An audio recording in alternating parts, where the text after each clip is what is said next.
C'est ce qu'ils pensaient à l'époque. Voilà pourquoi ils ont commencé à mettre les bagues à l'annulaire de la main gauche. Voilà pourquoi certainement vous aussi. Oh, donc ce truc est toujours ici, quoi. D'ailleurs, j'ai faim. Cette histoire, je l'ai acheté dans un supermarché. Je sais même pas ce que c'est. J'avais tellement faim. Mais bon, il paraît que c'est mangeable. Donc, mangeons. Là, la bouffe. C'est une histoire d'amour.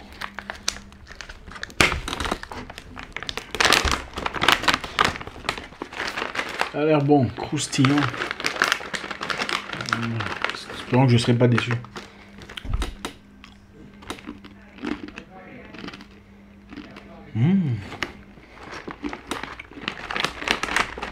Wow, qu'est-ce que c'est?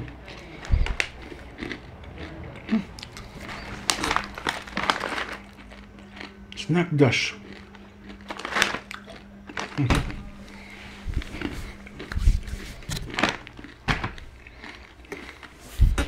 Alors, c'est comment? Moi, je vais très bien, ça se voit. Comment allez-vous? C'est une belle journée. Vous savez, on vit dans un monde où les choses sont préétablies. On pose très difficilement des questions. On vit une vie qui a déjà été écrite par d'autres personnes qui ont peut-être été ici avant nous. Et on trouve ça tout à fait normal. On ne pose jamais les questions. Qu'est-ce qui est normal et qu'est-ce qui ne l'est pas? Et depuis que vous savez que certaines choses sont normales, qui a certifié qu'elles étaient normales et les autres n'étaient pas? Si Amina Konaté, par exemple, épousait Aboubakar Ouedraogo. Ouedraogo. Les Ouedraogo, j'arrive, hein. Burkina. J'arrive. 2021, le début. On vous donnera plus de précisions très bientôt. Je suis super excité. Le poulet à l'ail, on m'a parlé du poulet à l'ail. En tout cas, c'est même pas vous, c'est le poulet à l'ail. Aïe, aïe, aïe. Ça sera un moment agréable. Donc on disait, si Amina Konaté épousait Aboubakar Ouedraogo, comment appelleront-on Amina Konaté après le mariage? Madame, mademoiselle Amina Konaté épouse monsieur Aboubakar Ouedraogo. Comment appelleront-on Madame Amina après son mariage? Amina Ouedraogo. D'accord. Et si Patricia Moussavou, une jeune célibataire, épousait monsieur Patrick Diawara? Patricia Moussavou, célibataire, épouse monsieur Patrick Diawara. On appellerait alors, après le mariage, madame Patricia Diawara, n'est-ce pas? D'accord. Très intéressant. Mais pourquoi? Elle prend le nom de son mari après le mariage. Merveilleux. Et on aime ça, c'est très bien. Je sais que beaucoup ici n'attendent que ça, hein, l'opportunité de pouvoir devenir madame, je sais pas qui. C'est un peu comme le certificat de mariage. Mais pourquoi? Pourquoi comptez-vous abandonner le nom de votre père pour adopter le nom de votre mari, votre futur mari? D'abord, pourquoi ça se fait comme ça? Parce que l'homme et la femme deviennent une seule chair, ou la femme s'attache à la famille de l'homme. Pourquoi? Qui a commencé cette histoire?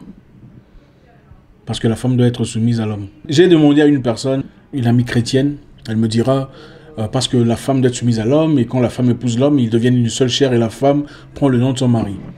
C'est très bien à savoir. Mais Marie, la maman de Jésus, elle était la femme de Joseph, non? Elle s'appelait Marie comment? Marie-Joseph. Non. Les femmes d'Abraham dans la Bible, Ibrahim alayhi salam, s'appelait comment? Sarah et Agar. S'appelait Sarah Abraham et Agar Abraham? Non. Les femmes de Jacob, Léa et l'autre, s'appelait quoi? Léa et Jacob? Non.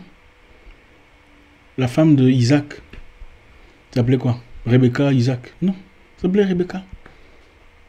Donc ça n'a rien à voir avec ça. Ça n'a absolument rien à voir avec la soumission de la femme pour son mari. Alors ça vient d'où? Quand est-ce que la femme est devenue obligée, on doit le dire, on doit quand même le dire, ou presque, même si on ne le dit pas vraiment, en rapport avec la loi et toute sa légalité, de prendre le nom de son mari? Pourquoi la femme prend le nom de son mari? D'abord, le nom de son mari. Moi je m'appelle Zach Mwekassa. Depuis quand je suis Zach Mwekassa? Pourquoi j'ai deux noms? Pourquoi j'ai un nom de famille et un nom? Pourquoi avez-vous un nom de famille et un nom? Vous appelez Patrick Diawara, vous appelez Aminata Konaté, Aboubakar Ouedraogo. Pourquoi vous êtes Aboubakar Ouedraogo? Pourquoi vous n'êtes pas seulement Aboubakar? Quand est-ce que ça a commencé? Ouais, pourquoi je dis qu'on doit commencer à réfléchir? Il faut se poser des questions. Un homme sage remet en question tout ce qu'il connaît, tout ce qu'il a appris. La vie n'est pas parfaite. Même l'histoire. L'histoire n'est pas toujours parfaite. Gardez-vous de croire qu'une version de l'histoire est tout à fait immaculée. Parce que tout celui qui écrit l'histoire l'écrit en rapport avec ses sentiments personnels. Vous comptez vous marier? Bon, comme la plupart des femmes en Afrique, évidemment. C'est génial de se marier. C'est l'honneur de la famille, c'est le sérieux, c'est beaucoup de choses, c'est l'avenir. Mais comment comptez-vous vous marier? Vous voulez une bague de mariage? Pourquoi vous voulez une bague de mariage? Parce que très souvent on dit, ah, vous êtes marié, où est votre bague? Il n'y a pas de bague. Depuis quand on a commencé à dire que c'est la bague qui certifie le mariage? Ou l'anneau? S'il y a l'anneau, donc on est marié. S'il n'y a pas d'anneau, on n'est donc pas marié ou pas correctement marié. Qui a commencé cette histoire-là? C'est la tradition. La tradition de qui? Vous voyez les questions qu'il faut se poser. Vous voulez vous marier et mettre le voile, n'est-ce pas? Vous habillez en blanc. Mais qui a commencé l'histoire de ce voile de mariage? Qui a commencé l'histoire du voile de mariage? Qui a dit qu'il fallait nécessairement mettre un voile en blanc pour être marié à une personne? On va rentrer en arrière et ensemble réfléchir. Dans un périple de réflexion emphatique. Moïse dans la Bible, il s'appelait comment? Moïse qui? Moïse qui? Moïse. Moussa. Mais Moïse qui? Ok. Avant l'an 1066, il n'y avait pas de record de nom de famille enregistré nulle part. C'est avec l'industrialisation à son état élémentaire, à son état rudimentaire, qu'on a fait venir les noms de famille. Donc à l'époque, il y a de cela plusieurs siècles, les gens s'appelaient Patrick, Nicolas, Jacob, Bob, Luc, sans difficulté. Mais comme à l'époque, il fallait commencer à payer le taxe, et le taxe ne se payait pas nécessairement à un gouvernement établi, à l'époque on payait un taxe comme un frais auprès des hommes forts, par exemple, pour avoir une protection de leur part. On payait des taxes chez les chevaliers pour protéger notre environnement. Parce que dans le temps, évidemment, il faut reconnaître que c'était la loi du plus fort qui régnait. Si je suis fort, je te bats, je te tue, je prends ton épouse, je vais avec. Je suis fort, j'aime ton troupeau, je te décapite, je prends tes histoires et je pars. Et comme les gens avaient besoin de protection, il fallait commencer à engager des éléments forts pour défendre notre cause. Et il n'y avait pas nécessairement de gouvernement. Il y avait des gens indépendants, comme des agents de sécurité aujourd'hui, par exemple. Okay, un groupe de personnes forts avec des chevaux, des armes qui pouvaient défendre certaines populations, mais qui venaient mensuellement récolter le taxe ou un frais comme taxe, entre parenthèses. Mais à l'époque, comme tout le monde s'appelait Patrick, Julia, Gilbert, Monica, Bob, dans un même quartier ou dans un même village, ça devenait un peu compliqué pour retracer chaque personne, pour savoir qui a payé le taxe, qui n'a pas payé le taxe. Bob a payé le taxe, mais quel Bob? Lequel? Il fallait trouver un moyen qui fonctionne pour tracer tout le monde. Donc l'élément propulseur ou catapulteur de cette histoire du besoin essentiel d'avoir deux noms ou d'avoir un nom de famille, comme on l'appelle aujourd'hui, c'était d'abord de pouvoir traquer tout le monde avec précision. Et quand on parle de Patrick, de Joseph, de Patricia et tout le bazar, vous comprenez clairement qu'on parle d'Europe. Parce que ces noms ne figuraient pas dans les populations africaines avant le moment que vous connaissez. Mais nous allons y arriver. Donc l'objectif principal était d'abord économique. Il fallait gagner de l'argent de chaque individu. Personne ne devrait s'échapper. Vous voyez que le contrôle n'a pas commencé aujourd'hui. Donc il fallait identifier chaque personne, malgré son prénom, avec un nom bien précis qui le sépare de tout le monde. Et au départ, on a commencé par donner le nom de famille en rapport avec l'activité de la personne. Voilà pourquoi vous verrez en France, par exemple, les Boucher, Patrick Boucher, Léonard Boulanger. Parce que Boucher, Patrick Boucher, le Patrick Boucher que vous rencontrez aujourd'hui est un descendant d'un boucher. Léonard Boulanger est clairement descendant d'un boulanger de l'époque. En Allemagne, par exemple, vous verrez Michael Schumacher ou Schumacher. Schumacher, c'est un créateur de chaussures ou un cordonnier. Michael Schumacher est un descendant d'un cordonnier. Ce n'est pas par hasard. En Angleterre, par exemple, vous verrez les James Cooper, descendant d'un monsieur qui travaille le fer. Nicholas Potter. Potter, c'est un potier, un créateur de vases. Ce n'est pas par hasard. On pouvait aussi donner un nom de famille à quelqu'un en rapport avec le prénom de son père, comme les Williamson. Williamson, c'est fils de William.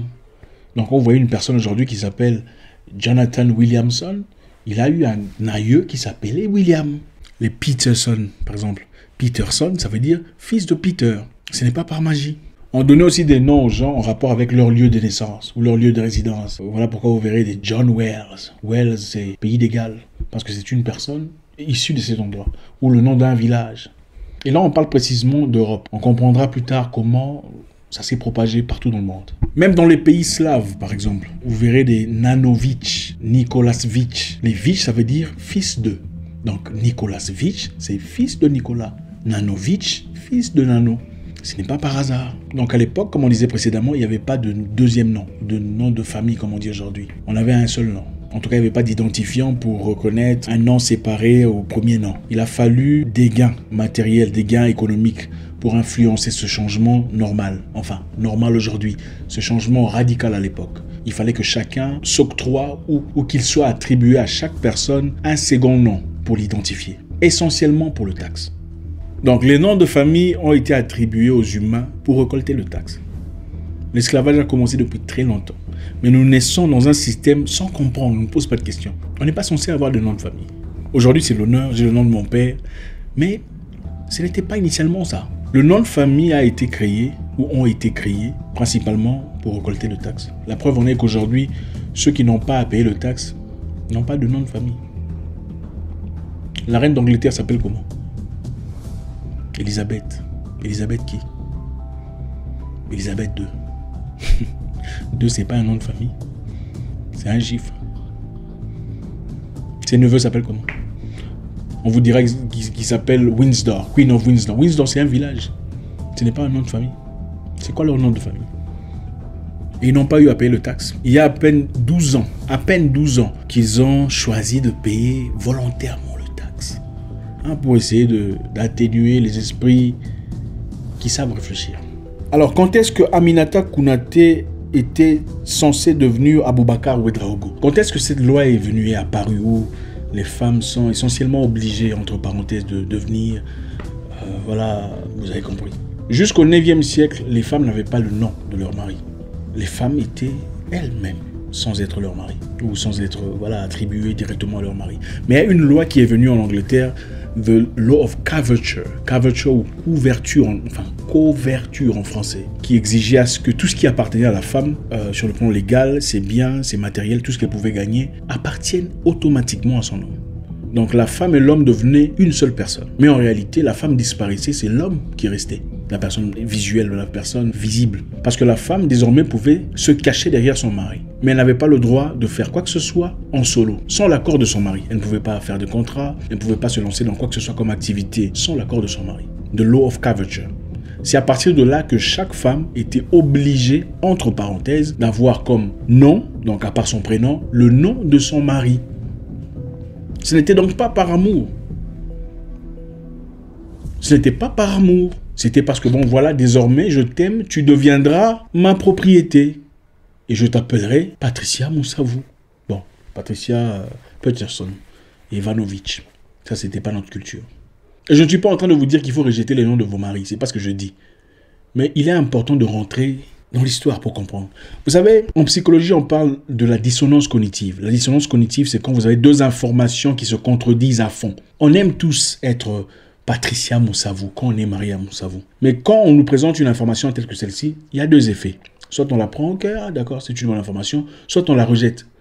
On l'appelle le run or fight. C'est-à-dire, ton esprit est obligé de combattre, de lutter pour un concept pour lequel tu as toujours lutté toute ta vie. Si quelqu'un d'étranger essaie de d'ébranler un concept sur lequel est fondée votre identité, mentalement, vous faites tout pour rejeter l'idée.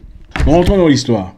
Donc avant le 9e siècle, il n'y avait pas de femmes qui avaient le nom de leur mari. Le nom leur a été attribué pour spécifier à qui appartenait cette femme. C'est la triste réalité. Donc pour rentrer en arrière un peu, les hommes prenaient le nom de famille en rapport avec le nom de leur père, Williamson ou Peterson, leur activité de travail, leur occupation, donc bijoutier, boulanger, braconnier, bref, ou leur lieu de résidence, Windsor, Manchester, New York. Même en Afrique, les gens n'avaient pas nécessairement le nom de leur père. Si vous regardez dans certains endroits, vous verrez très clairement que les gens avaient des noms. Chacun avait son nom. Il y a des tribus ici, vous voyez, les gens n'ont pas vraiment le nom de leur père. Et aujourd'hui, beaucoup de gens s'efforcent d'effacer leur nom pour y ajouter le nom de leur père. pour faire un peu sexy et propre. C'est ça la culture. Moi, quand je suis né, je n'ai pas eu le nom de mon père. C'est moi qui ai forcé le nom de mon père. Donc, il a fallu structurer ces choses telles que nous le voyons aujourd'hui. Avec la colonisation, évidemment, il fallait répertorier chaque correctement en rapport avec leur préparation pour savoir isoler chaque personne. Donc, il fallait désormais adopter un nom et un prénom. Voilà pourquoi vous vous appelez Patrick. D'ailleurs, vous ne devriez pas vous appeler Patrick et moi, pas Zach. Oui. Voilà pourquoi vous appelez Michaela ou Rita, Noëlla. Ce ne sont pas vos noms. Nous parlons d'histoire. Pas d'émotion, on va continuer. Pour savoir où on va, il faut savoir d'où on vient. Alors, vous allez vous marier très bientôt. Vous attendez votre voile de mariage. Alors, l'histoire de voile, qu'est-ce qui s'est passé avec ça? Quand est-ce qu'on a commencé à adopter le voile? Quand est-ce que le voile est devenu symbole du grandiose mariage? Pour parler seulement de la Grèce, parce qu'il y a des histoires de chaque côté du monde, on ne risque pas de plonger là-dessus, sinon ça nous prendra beaucoup trop de temps. Les Grecs, par exemple, croyaient qu'il fallait mettre le voile pour se marier. La femme devrait mettre le voile pour se marier, pour se protéger des esprits maléfiques pendant sa célébration de mariage. Donc le voile était comme un bouclier, une cuirasse, pour protéger son foyer contre les esprits maléfiques. Il fallait mettre un voile et aller se marier. Mais beaucoup ont copié. Beaucoup ont copié. Et pendant leur célébration à l'époque, les gens pensaient tellement que le voile était doté d'une puissance extraordinaire que des jeunes femmes venaient subtilement couper une partie du voile pour emmener à la maison, en guise de bonne chance. C'est à partir de là qu'a commencé la tradition de jeter des bouquets de fleurs en arrière. Donc, jeter le bouquet de fleurs était représentatif de la chance qu'avait la femme mariée. Et toute personne qui attraperait ce bouquet de fleurs aurait transféré dans sa vie cette chance qu'avait la femme mariée. Et ça, c'était pour contrer le fait que la plupart des gens venaient couper un morceau d'étoffe du voile de la femme pour gagner une certaine bénédiction ou une certaine protection. Mais aujourd'hui, c'est devenu une tradition. À la fin de chaque mariage, on jette le bouquet sans comprendre pourquoi on le fait. Les Grecs l'ont commencé pour se prémunir de ces personnes qui coupaient le voile qui était censé être protecteur contre les esprits méchants. Et la bague, l'anneau. Tout le monde veut une bague en diamant. Une belle bague pour symboliser.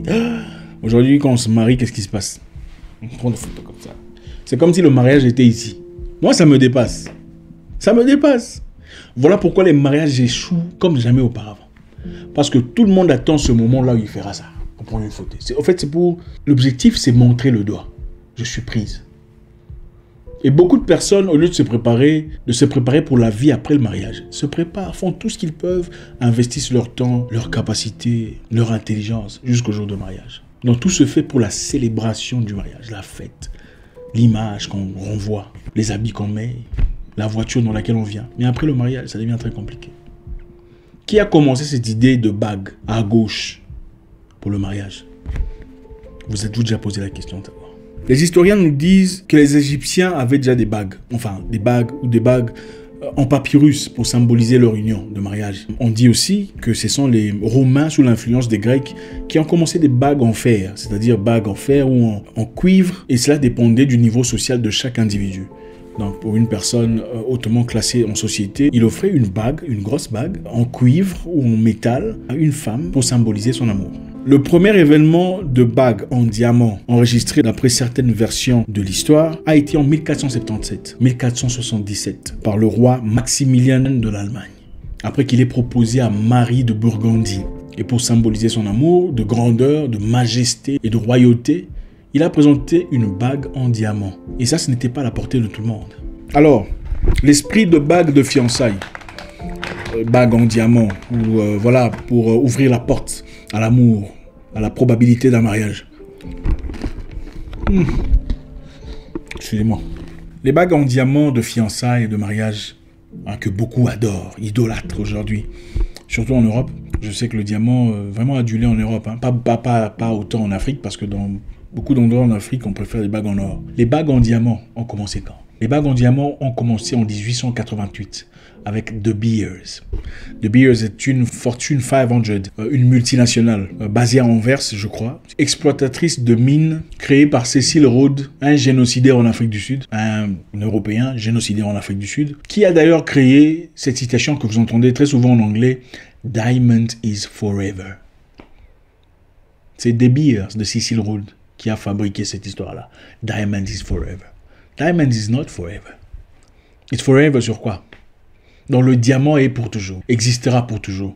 On a créé dans chacun de nous ce sentiment, le besoin de s'acheter du diamant pour certifier son mariage. Et pour eux, c'était pour des raisons économiques. C'était pleinement économique. C'était simplement pour faire un maximum d'argent.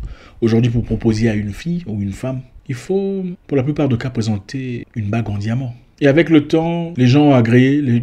Et là, on parle de bague en diamant spécifiquement. Donc, il faudrait comprendre d'où on vient pour savoir où on part. Rien n'est là par hasard. Comme je vous le disais précédemment, vous prenez un adulte par exemple, vous le jetez dans une maison où papa est homme, maman est homme. Il aura du mal à évoluer parce que ce n'est pas ce qu'il a connu. Mais prenez un enfant tout petit que vous adoptez ou que vous laissez adopter par un couple où papa est homme, maman est homme.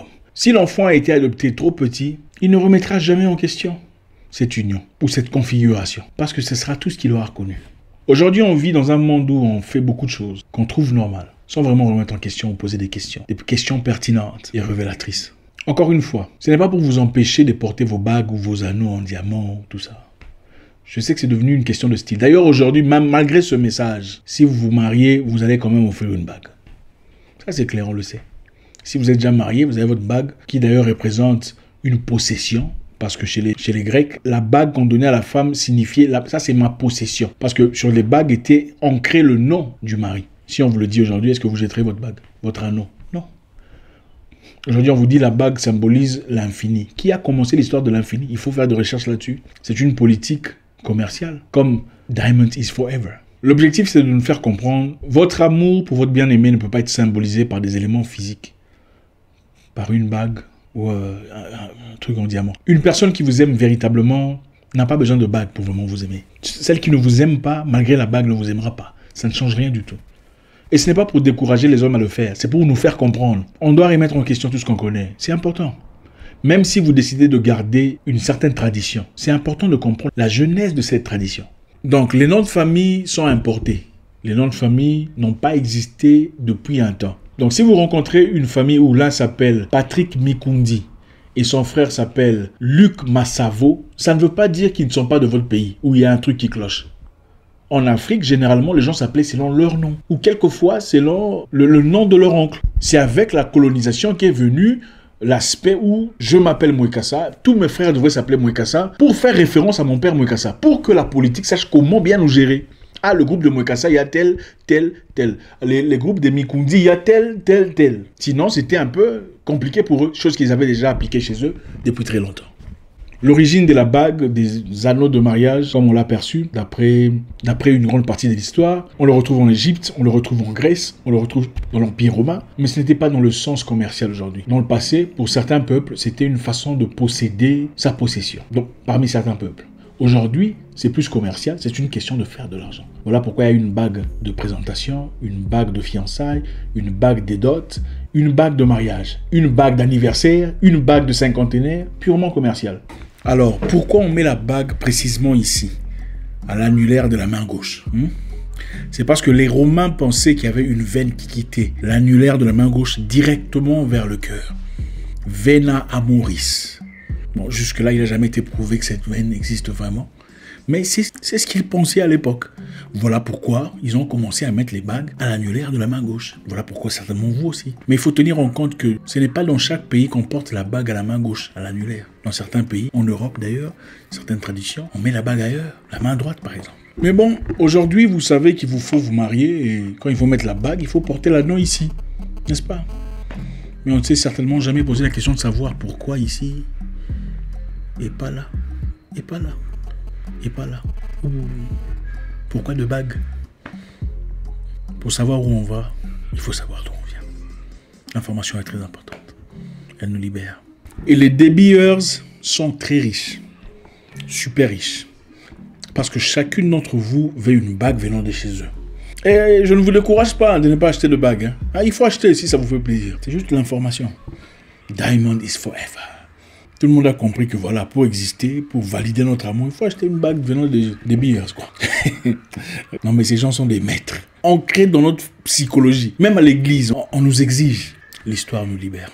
Encore une fois, je ne vous demande pas d'arrêter de porter vos bagues. Je donne seulement l'information. Et quand vous êtes censé marier, remarquez vos amis vous demandent « Ah, montre-moi la bague ». C'est pas parce qu'ils sont amoureux de ce que vous êtes. C'est parce qu'ils veulent voir la valeur de votre bague. Qu'est-ce que le monsieur a dépensé pour vous? Tout est commercial. C'est comme la Noël, comme Black Friday. Il faut comprendre la profondeur de l'histoire. Et généralement, comme la spiritualité souvent va en accord avec la politique. Dans beaucoup de cas, quand la politique agrée, la spiritualité ou les religions agréent. Merci encore infiniment. J'espère qu'on a appris quelque chose aujourd'hui. C'est toujours un réel plaisir d'échanger avec vous. L'histoire est tellement grande, je ne pourrais malheureusement pas tout condenser dans cette vidéo. Il y a tellement d'éléments, tellement de références. J'ai essayé de tirer ici et là, un peu ici, un peu là, sans donner des précisions, sinon ça nous prendra 2 heures, si pas 4. Laissez un commentaire, partageons, avançons, construisons-nous mutuellement, comprenons d'où nous venons pour comprendre où on va. Nous sommes l'armée de demain, les représentants de l'Afrique, c'est nous. J'espère vous parler encore très bientôt dans une nouvelle vidéo. Au revoir.